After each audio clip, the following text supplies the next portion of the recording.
Kayo maybe oyina bakulondolwa oba tewesiga community mwoli ababbi banje ennaku zino osobola okulabika nti obatuukira ba Divanche emmotoka yo nebeera ne device esobola okulabika nti track eyo kaba kalondozi GPS device buli wobooli baba bakulaba bamonitoringa audio location mweberi ojja kubasanga wano ku Kyamutawa bajja kuba bakutuusaako services zaabwe olunaku olwaleero gracing this platform munabawulire omukukutivu is Nani. So he played the jam and my recordings ekenga recordings so kama namugamba okay katukole remix tugenderawo kwe kumwa remix ya Bayuda from that day onwards ekete yadda mabega kati agenda okudda kuba eke yali ku standard high no yeah.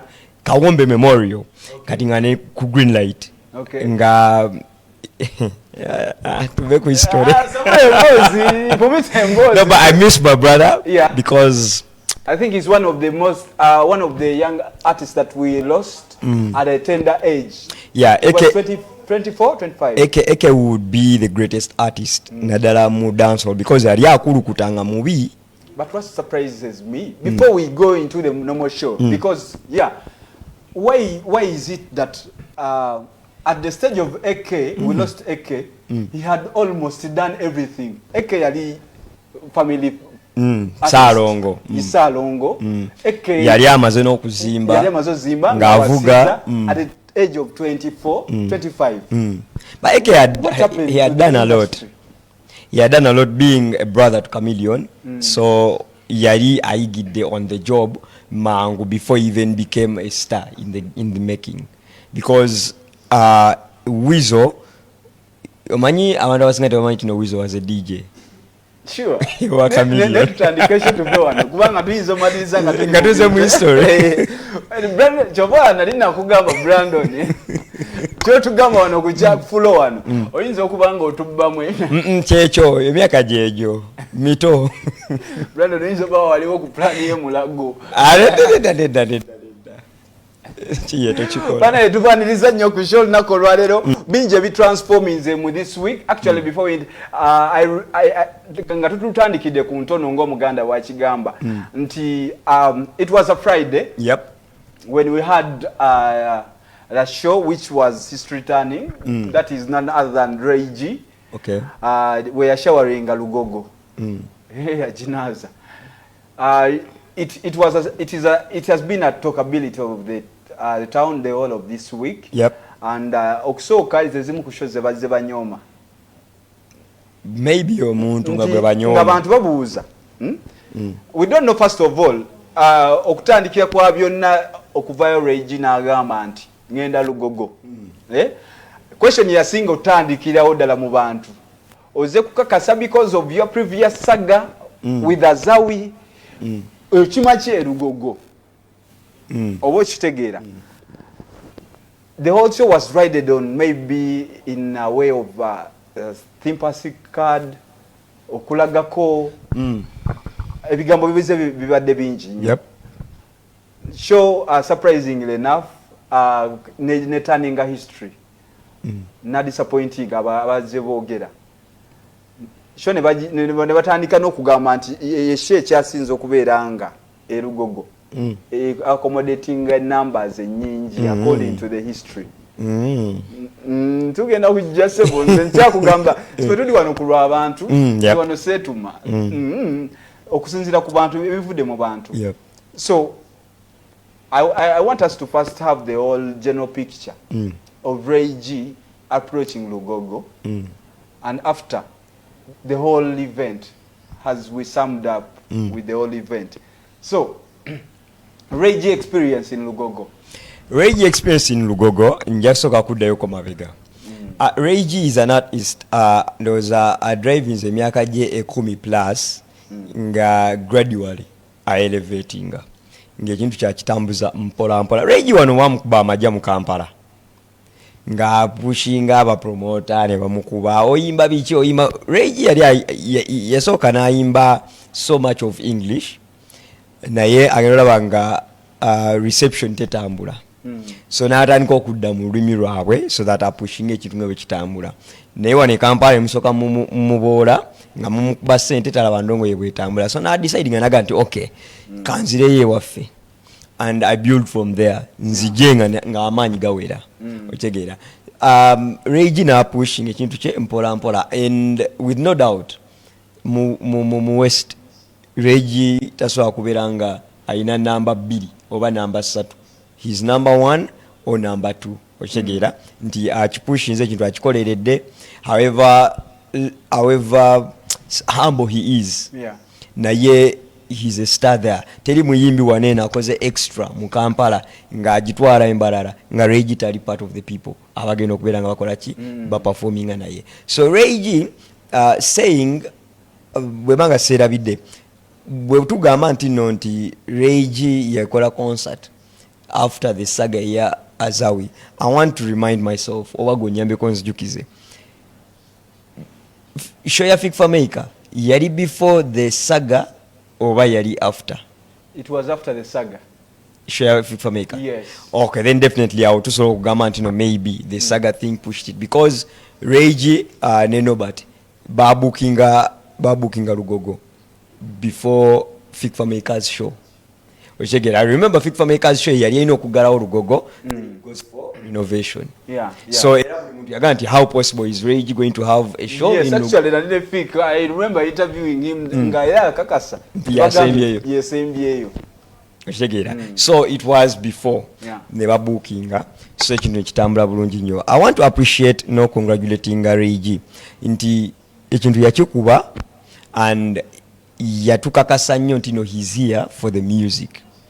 Because when you look at his concert Ray G yambala atayeja otegeera teyakola bubadi nti ate nzigire mu crane waggulu nti oba asimanya bajje bakube fireworks before nga to dive in there I want us to take a 360 of this whole event because ebadde nnyo it has dominated mu mawulire. Yes, Ray G first of all Lugogo tumanyi fena shows nga zitandika tension yebaawo from the promoters of course to the fans obo kitegeera according to choices zijazibaawo simanyi watuuke wa Ray G sawa meka nze natuke wa Ray G sawa 9 then I had to go back for my radio show but of course yali ayina abantu radio abantu bali batandise okujja audience ya Ray G batandika okujja on Tuesday kati nga balina okubeera mu Kampala era ababa hostinga vubuka bali balina abaana b'embalala baba hostinga and they were staying in their homes so they came early as Tuesday but the show was Friday kati ne babeera mu kibuga era batambula nnyo mu mabaala and amabaala gonna galinga gazanya nnyo music wa Ray G because these people were asking for the music nga baali bavudde eri ewaabwe so they needed to know omusajja waffe amaanyi ge genkana gati e Kampala and everybody was jamming to the songs. So abantu bajja mangu and since abasinga bali tebabeera nkoko mu Lugogo so bayangwa mangu nga shows endala zitabaddeewo Ray G's people as early as midday bali batandise okukola ki okuyingira era bagenda okukola security sweep abantu bafulumya n'abantu abalina ki ticket nga bagamba muddeeyo tugenda kuddamu buto because I had come in early. So bali betegekede ekivulu so much because I was there by 6 mukutunulira setup nze to me the whole picture it gave me nga nkyali ku mulyango it was antiba n'abantu it is already a sell out because you could see people Lugogo side yeneyo naku ShopRite nga wonna wakubyeko it is rare in terms of concert otera kulaba line ngini kutte wansi ebodoka kale zigira ne like you could see people everywhere so by the time of the entrance I want you to give me your analysis of a 360 okusinzira entrances ziziberawo today okutandika essaawa emu because essaawa emu ebiseera ebisinga Lugogo munadala mugundi abantu bate babakyalinda abantu Chechiri kyenkunyonyode nti these people came early so these people didn't have work in Kampala because they had come for the concert. Abantu abasinga ebivule bigenda mu maaso mu Kampala ba revelers bebabeera mu Kampala, so baba bakyali ku mirimu banyuka saawa emu okigera. That's why nti n'ekivulu erugogo omuntu okubala nti n'ekivulu kati abantu bakabaweddeyo abajja nga ziweze saawa 4 because abantu baba bava ku mirimu jamu n'abakwata this and this baranga okuyingira saawa mu kitundu 2 okigera. Kati ku Rage people had come from their side kati nga bamanyi bulungi nti no, we are here to support our what our boy. So they came early because Kampala tebalinayo mirimu nti bagenda kukola nti they are coming from businesses bali bava waka kati nga the only issue they had in Kampala was the show. Okay, do you think these people who turned up because the perception was bar riding the whole entire region from Mbarara Kasese Antunga mu Kigezi Kabale Hoima Masindi like what I realized 80% of the language was Nyankole side Western language. Do you think it was more of a regional support in your angle of view or at a certain level or to a certain extent the central people as well, they had a big number? No, of course the Western people had a big number than the central people because the stories that were running about Rage and everything, these people stood out. Okay, that is what people think about us. Katika tugende tuwagire omusajja waffe. We beat the odds. Okay. Ochegera lwaki bagamba nti no, he's a regional artist. Ngate ayimba ngabale bayimba. Ochegera, why don't they call Chameleon oba Owemitiana ochegera, but he's a Ugandan artist. Eddie Kenzo Masaka lwaki bagamba nti no Ugandan artist. Rage kichata sobola kola. Ochegera, so they decided no full support katuchikole. Ochegera, because wadone ekiboze twali kitambula mbo okay basombye abantu. I want to just making pose a question to you people. Bebanga basombye abantu nawe we Kampala tegeke eggulu obasombo batwaleyo olabo bacyangu because these people because kakubulire okusomba omuntu n'omuleeta kirimu ebintu bya mirundi ng'esatu. How much was Rage's entrance? It was 20,000. Yes. Katugambe nti kale babasombye transport bamugyeko oba kale entry bagigyeko. Do you know how much it is okubeera mu kivulu nga transport otuuse ne venue kati oyingidde? It is the most expensive thing to be because okutandika ku kyokulya Rolex y'ebiri eba ya 5. Kakati Rage wabanga asombye abantu ayagala emitwalo ebiri ku buli muntu kati abataddemu emitwalo 5 okuva Embarara paka wano ne entrance. Does it add up? So the fact is these people loved Rage's music and they were here for the support. Kati ng'ogasse ebintu byonna muga nti is a regional artist, they had to make you understand. Era Rage bwe yamaliza concert yabagamba n'abagamba nti I've beaten the odd and the curse. Intino omutasobola kuva mu region ndala. Tuka ku stage yo kumaliriza. Tukyali ku stage ya wano analyzing. And yes, bandi mukikuwa because there is forth and back. Yeah. Because there are some statements ezakolebwa after no statements ezaaliwo before. Regional artist. Kat regional artist nabalaga nti he's a Ugandan artist just like any other artist. The only issue is nti ayimba muki mulimi lwabwe more. Ochegera, but then in Kampala region yabaki. Kampala egatta buli omu. Thank you. So why would you say he's a regional artist nga tulina abanyankola babeera muno, tulina abagiso babeera muno, tulina abasoga babeera muno, tulina abaganda babeera muno. Tutunulira mu nti olusinga olulimi lwa lunyankole ate lwaki obuubuza ekibuuzo bwe. Ati because Rage ng'omuntu he has a lot of pride eya culture ye. Era wamulaba n'engeri gye yajja mpenko ogw'omuggo mpenkoni. I think it's called mpenkoni. Do you know what it represents? It's mulalo. Enkoni, yes, mulalo. And what do we know about the Western people? Balloons. So and security gwe muti gwa bogo oshegera. So yayagala okulaga nti my culture my pride era yajja bulungi n'omuggo gwe n'apozinga n'abalaga nti ndoza yasigalayo kutufuuyira luwa yalufuuyira ku gundi y'abafana n'agamba ani ebudde akola ekintu kino okitegeera n'abafana ng'abuuza so when it comes to the setup of this whole concert how was your setup in your analysis? I think Steve Jean did good. It's okay Dara. He was head of production.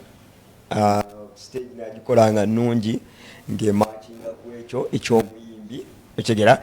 But this was not Reggie's first concert in Kampala.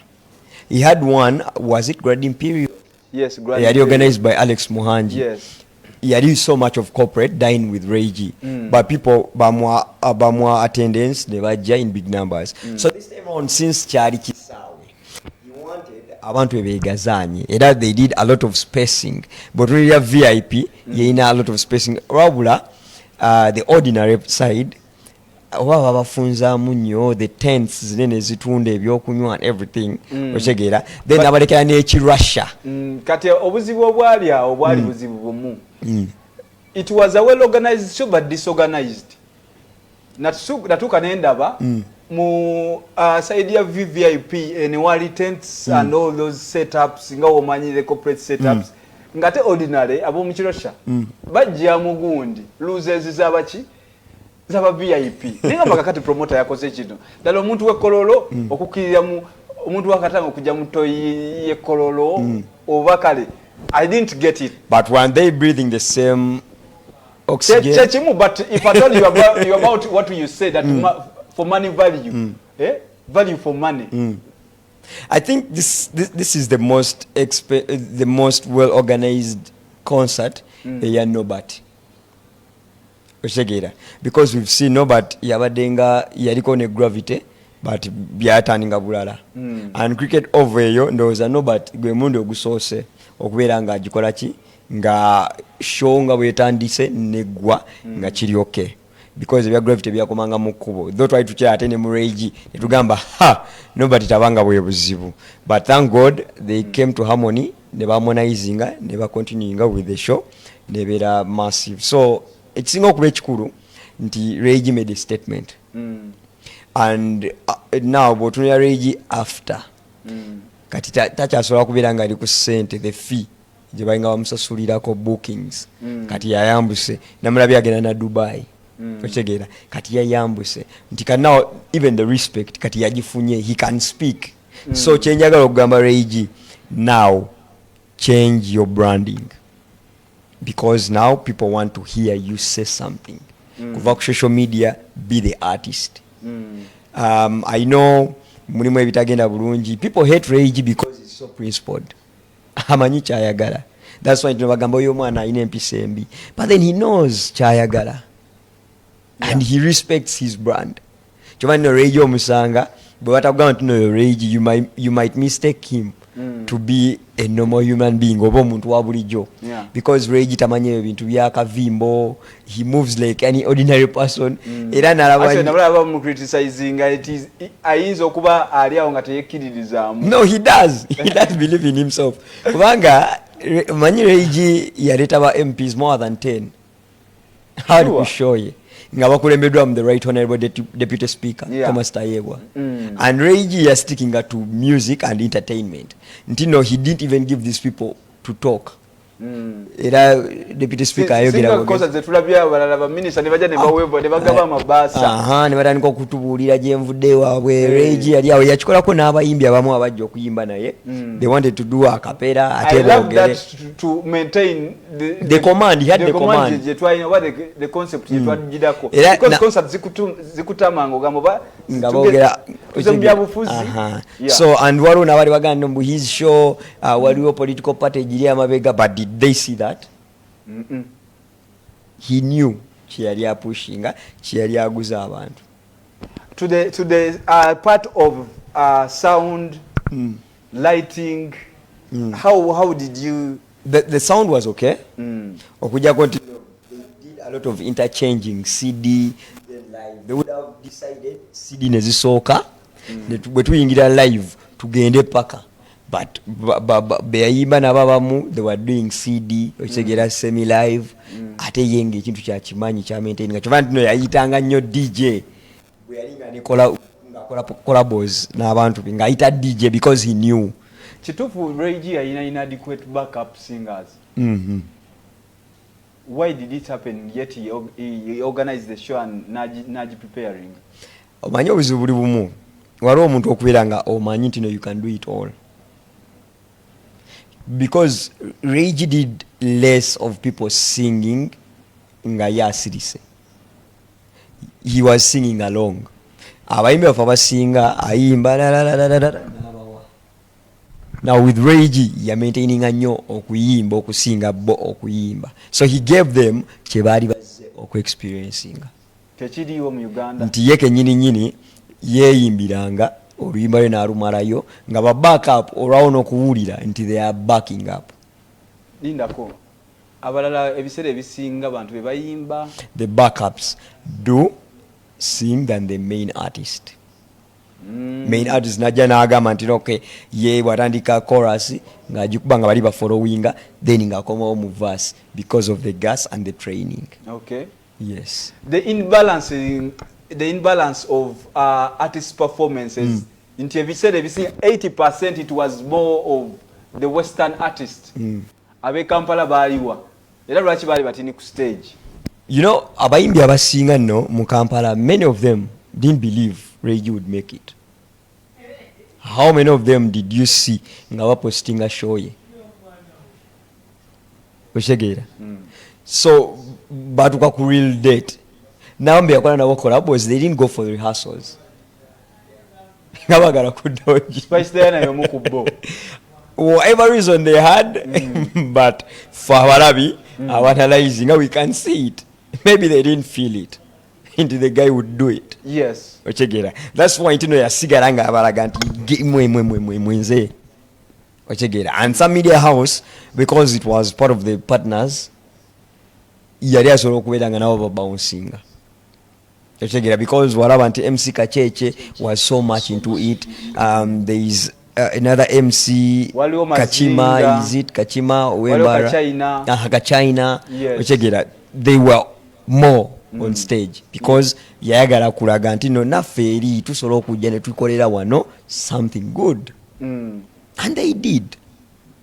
But according to abantu aba discussing things concerning numbers since yali ku mulyango siri wa URA and I need tax refunds so I don't know if it is because Lugogeyo to the beam mitwale 3 batwala bako the UB40 bakuba esatu kitundu.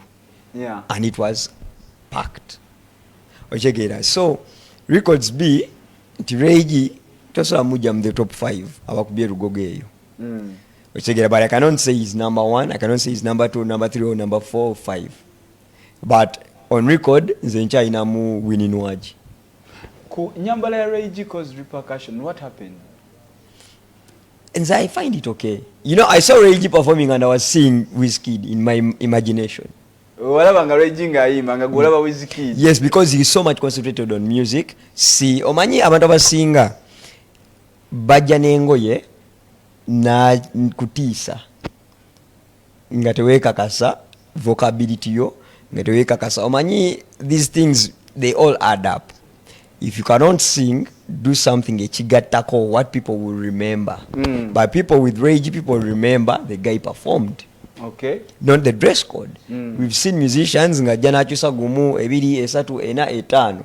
Noga neba nange yayimbya atya nga sound itakwatagana. Chega but Reggie concentrating nze kwecho kye bamumanyiddeko sound yimba abantu kye baagala. Okay, atulaba ku access olunaku lwakuna tuli mu week round up stories ezitambudde ze tuli mu kubaganyako ebirowoozo tuziwe overview to what we think. We bring various experts okubeera nga bongera okulabika nti they touch into what we really need to get. Tuli ne Brandon Sharif is a TV radio practitioner. Yes, man a star. Tugenda mu ku short commercial break tugenda komawo bingi bye tukyalina. Don't get twisted. Access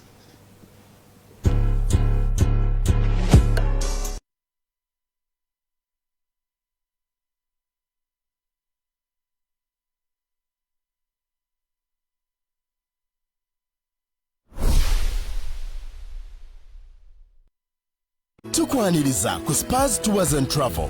Oyagala visa oba bagikuma jangu tugikugobereko okukosa ne passport tukugobera ne air ticket bwe yandigyetaaze tukufunira emirimu mu Uganda ne Canada tulambuza abachakalira mu nsi z'ebweru ne mu Uganda ne tubabuukingira nawo okusula tuyina emmotoka ezirambuza ez'emikolo ng'embaga n'eziwerekera abakungu tupikinga n'abandyetaaze okutambuza okuva ku airport tusange ku Access Building Rubaga Road Level 1 Room 515.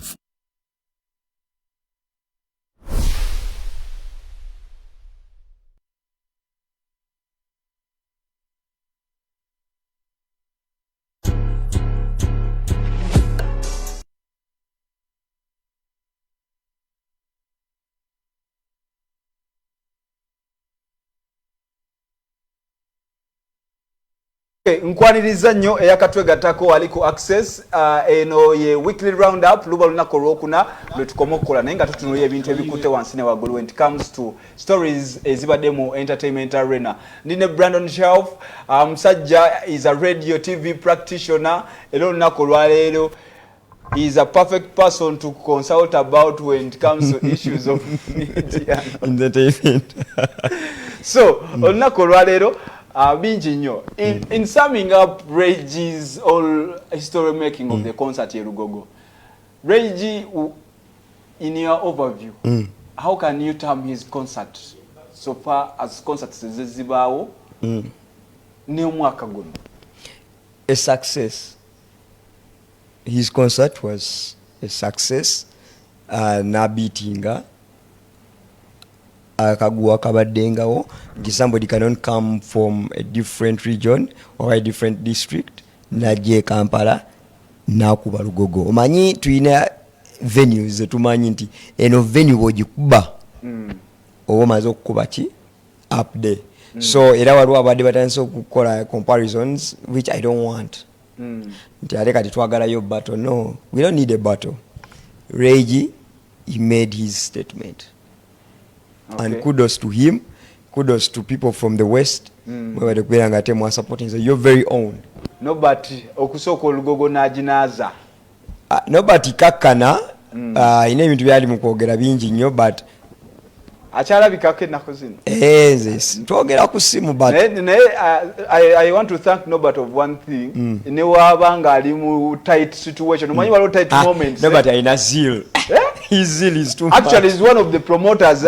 I want to salute. For promoter omutuukako ku sawa event nga kulaga ewe kye mu mbeera ensi gy'alimu eyawukana. Nobody muto. Nobody si mukulu. Nobody muto. Bali basajja bakulu. Nobody yeewadde ne title. Eriwa. Generational promoter. Generational promoter. It's the time. It's the time because abasajja ba promoter kati bali mu ministries.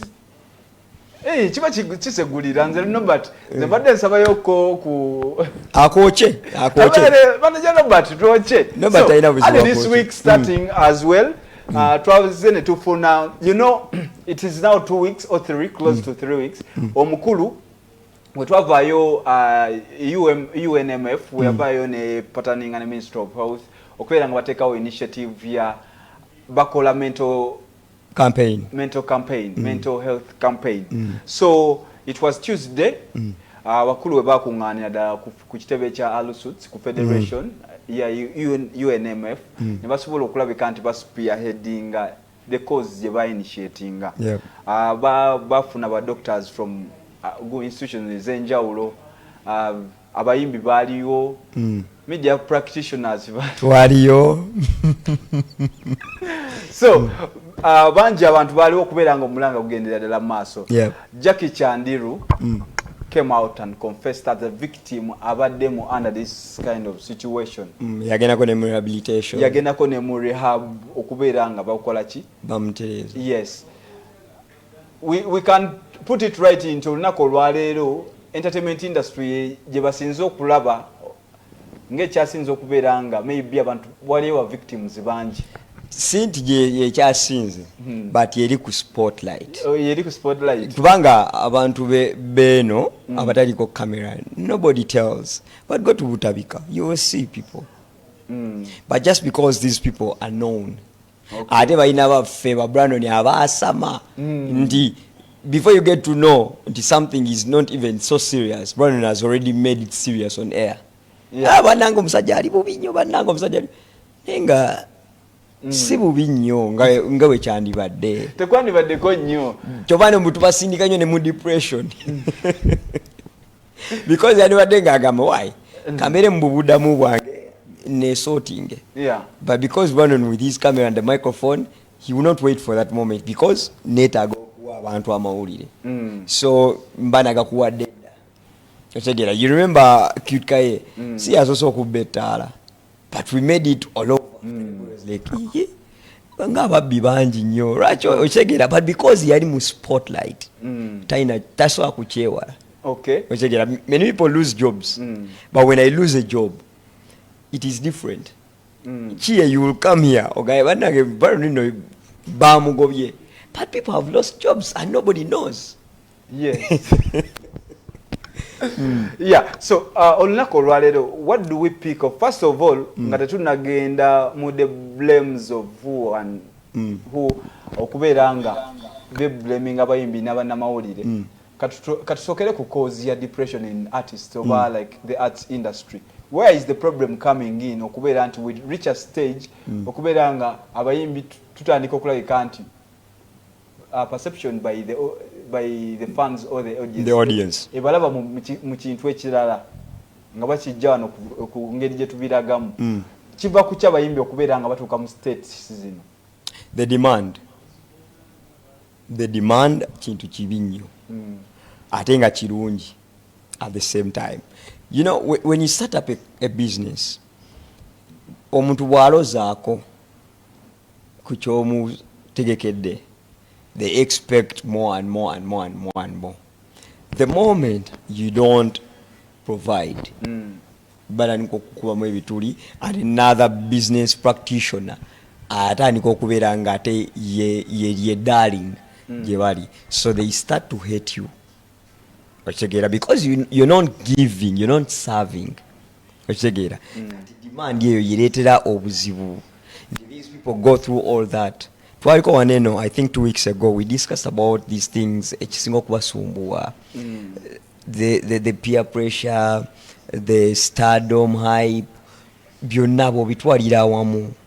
know, when you become number one, you never think about being number two. The only hope you have is sigarao.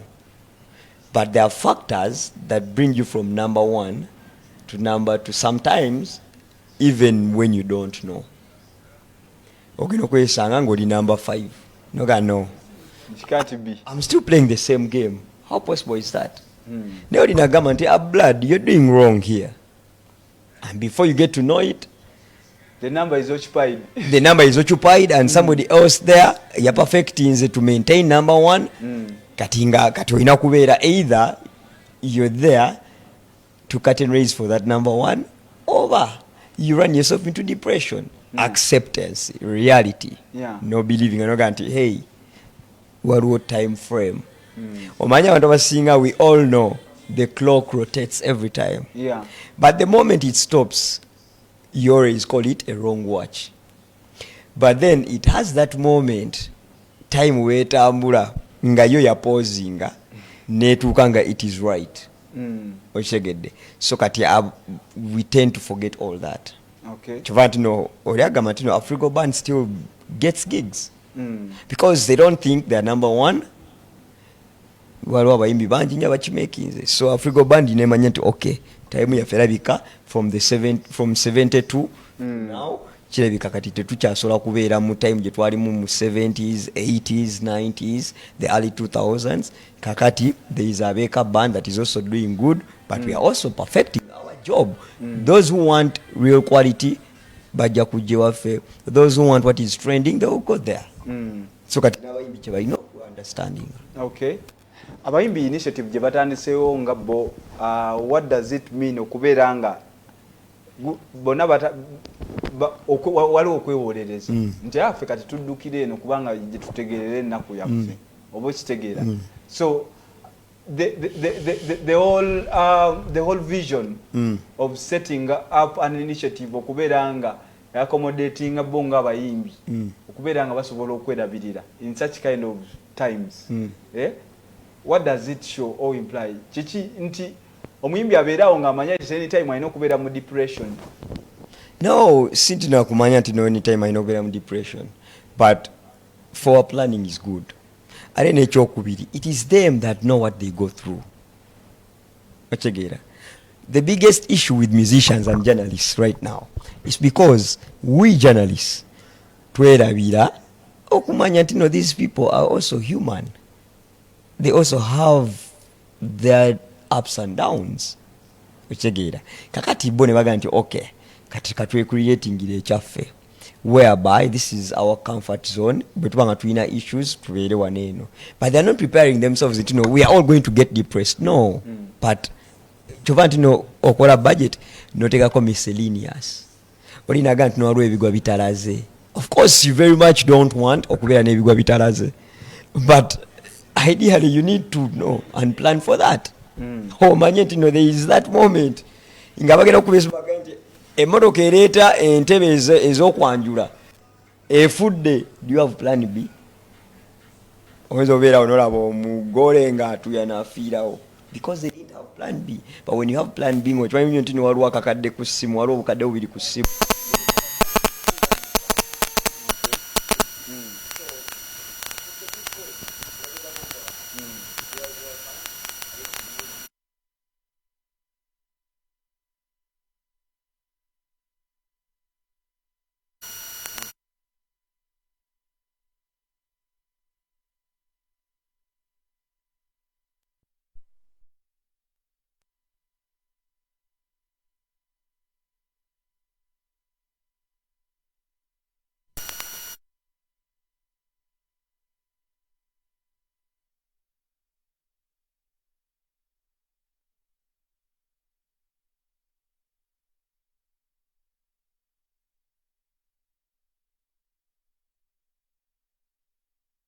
Mukuziika omuntu n'abuuza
Uganda, your #1 leading education newspaper, is back, bigger and better. With articles to fully suit the educational triangle from the government, schools and parents all over the country, aiming at answering the ever left out questions, not forgetting revision questions and answers set by experienced teachers to prepare students for their finals. The Lana newspaper is supplied to over 12,068 schools all over the country with affordable advertising rates. We offer many more services which include uniform and sweater tailoring, all with an aim of easing work for the educationists. Contact us on 0754 777 029 or 0774 621 539. Email us on info@lananews.com or visit our website at www.lananews.com. You can also visit our offices at City Center Complex, Room J15, 4th floor, along Loom Street. The Lana, prioritizing education.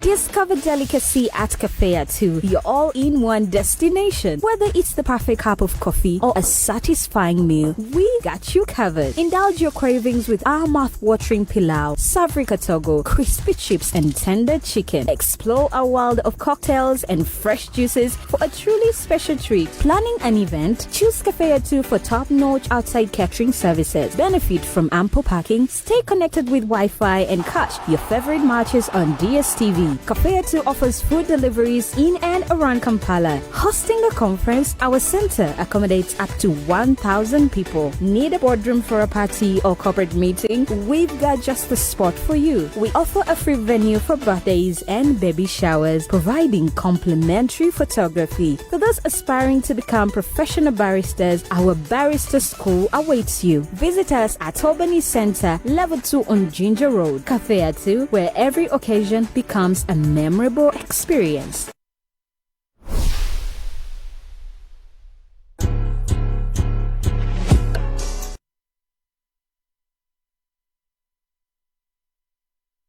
Come back from that short. I can't call it a commercial break. Some technical glitch in there, but we had to make ends meet. Wetugendedde tuli kunsonga the relationship between artists, abayimbi, musicians, wamu ne bannamawulire. Yep.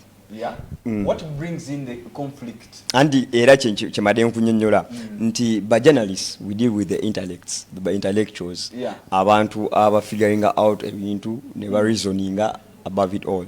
Kakati abayimbi bo baweereza emotions. That's why ntino omuyimbi ayimba oluyimba and you don't think otherwise, but it drives to your mind the way you feel.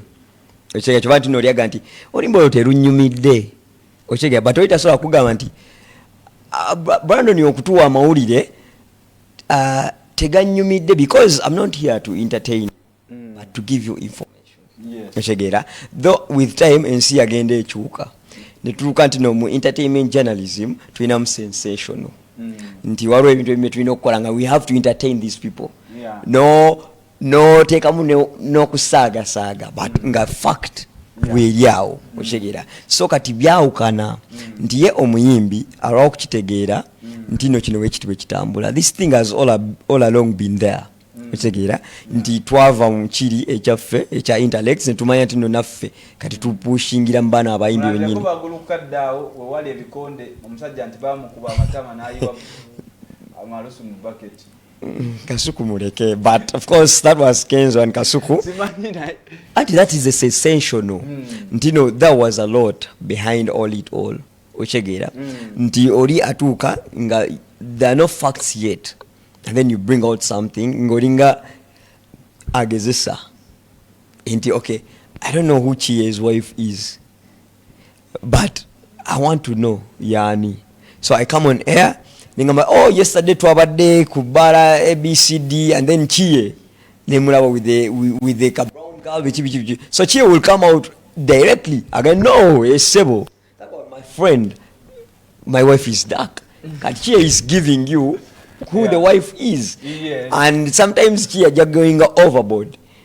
Nomukazi yekubye nekifayo nemukyala we akikulage. And of course nze nfunyemu ne ba viewers bange bafunyemu, so they will be like, hey Brandon wakola ekintu abakimanyi. Right now we are talking about Shiba being pregnant. But who are the facts? We were not in the bed with her. We don't know what really happened. We are not the medics in but the information is there. Tuchogerako nga wanamawulire and Shiba will come out akugambe why? That's my privacy.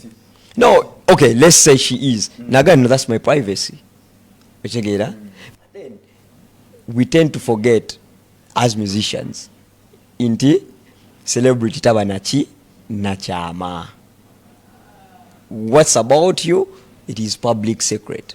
Abayimbi bo buzibu bwafuna ku banamawulire olowooza bamanyi ekintu nti they are icons or anti they are supposed to be talked about. I don't know.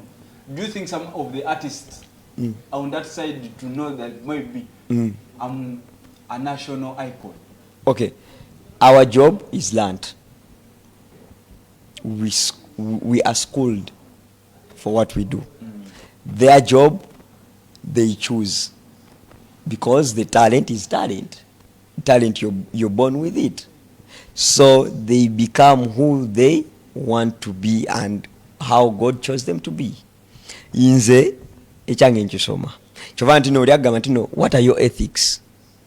What are the ethics of the musicians? They don't have those ethics written somewhere. But we decided waganti omuyimbi inakwe support because of your brand ABCD, because fe twachisoma. We know how to do all these things. So they love all that is going on. But their simple issue is the unprofessionalism. Jetulina mawulire. Okitegera. Nti ye omuyimbi okumusanga nga bye show nga yamanyi. Nemuga Reggie yakikubye. Is kudos. You're doing good reporting.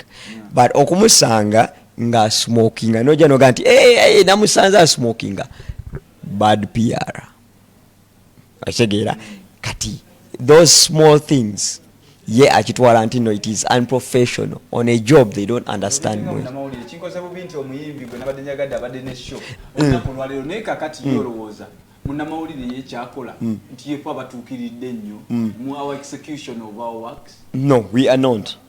We are not and munamawulire wa leero tuyina abatula mujja tusonyiwa. Tuyina ebika by'abantu abafuka bannamawulire. They are not. Otegera, being a blogger, you're not a journalist.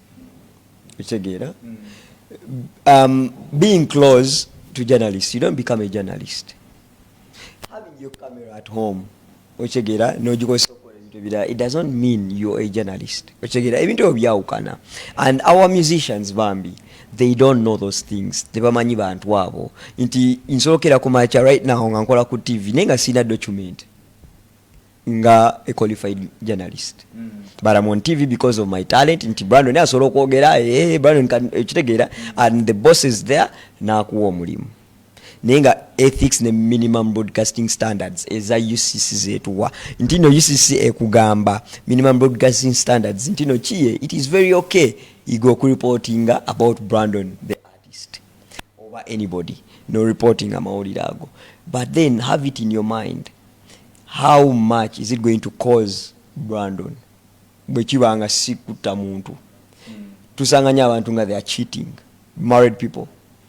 No jakumpewo no ganti no nasanze Brandon nga cheatinga nasanze Chiye nga cheatinga, but then you forget nti Chiye was hiding from the wife na cheatinga. So goze no chogera Chiye has a family of 6 kids, the wife baba dembufumbo for 12 years. The humanity in you go wachera vide, you're now spoiling Chiye's family. Ye ya hiding ze family ogisse abana bagena muchawa ba in-laws bagena bakotako. It's going to cause a lot of harm to so many people. So bottom line, journalists, continue doing your job, but have humanity in you. Namwe abayimbi byemutayagala bibere put out there, mubi hiding. Be professionals in your job. But will this relationship get to work together in harmony? Because I am seeing parallel lines forever. It will fail out if banamawulire tebalekerawo kusabiriza sente mbayimbi. It will fail out. Yes, sebo. Abamu balya n'emmere waabwe, abamu basula nayo, abamu bali ku payrolls. So omuntu akuwa sente ezo gwomu expecting okuwa respect.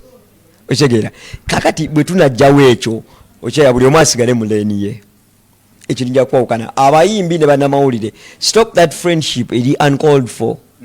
Mubeera mu bbaala ne mwegulira omwenge, oli wajja kumpewo n'akyogera yaloza ayogera ku kyaliwe, kumbe your heart. Omuyimbi n'agenda mu bakyaliwe n'aga nti oyo namugulidde kineno yaloza ayogera ku kyaliwe, kumbe you're hurting somebody. Yakubidde simu n'akusaba sente n'ozimumma, kati bwakunyiigira ng'otandika nti olaba oyo n'otandika okumukuba. You defame people. Yes. Ochege, you defame people because the emotions Brandon ndo nsaba tujja kutandikira olulala ebigambo bino tebijja kuggwayo producer batwogerayo nga paka ku mukaga tusabulire ddala paka kuwulira producer atuzze week ejja tutandikirawo because twetagawo n'omuyimbi on set. Yes, mbadde nyina okubeerako ne Spider MC kubanga naye maama ngambe ali busy ali good. So that is a gentleman olunaku olwaleero twale ne Brandon Shaw musajja bukukutivu nnyo munamawulire as well is a talent manager. So mumbera yonna is a good consultant in those lines.